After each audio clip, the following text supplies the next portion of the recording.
Sa May 11, araw po ng Linggo, sisimulan ng Department of Education ang deployment ng mga gurong magsisilbi sa eleksyon sa May 12, araw naman po ng Lunes.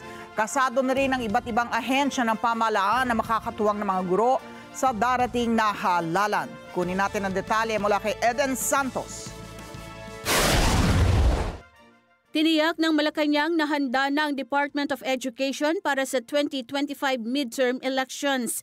Sa press briefing sa Malacanang ay sinabi ni Presidential Communications Office Undersecretary Claire Castro na sisimula ng DepEd ang deployment ng mga guro simula sa May 11, 2025. Dahil alam natin po na mga guro ang makakasama po para po sa eleksyon sa May 12.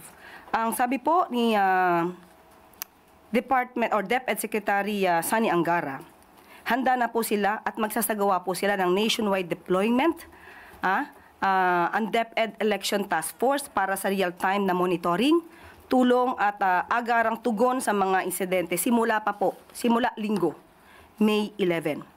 Dagdag pa ni Castro, nakasado na rin ang partnership ng DepEd sa Commission on Elections sa COMELEC, Armed Forces of the Philippines at Philippine National Police. Anya, ito ay para tiyakin ang seguridad, legal at medikal na tulong para sa mga guro na gaganap ng tungkulin sa halalan.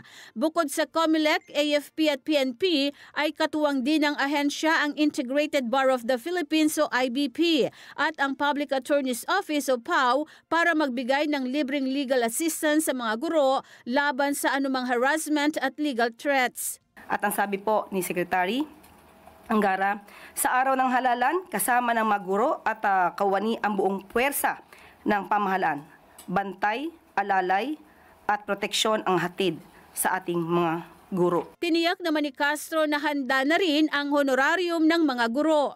At may nakalaang pong pondo para sa mga honorarium na sa mga magsisilbi ngayong halalan. At para na rin po sa paghahanda at paglilinis ng mga paaralan bago at matapos ang eleksyon. Welcome din sa Malacanang ang mga international election observers na kinabibilangan ng 104 members ng European Union. Kung may mga kumbidado po na neutral at wala naman pong pamumulitika, mas maganda pong makapag-obserba sila para makita po nila na ang eleksyon sa Pilipinas ay malinis at para din po maiwasan kung ano man po maaaring dayaang mangyari. Eden Santos para sa Mata ng Agila. Matatag, matapang, matapat.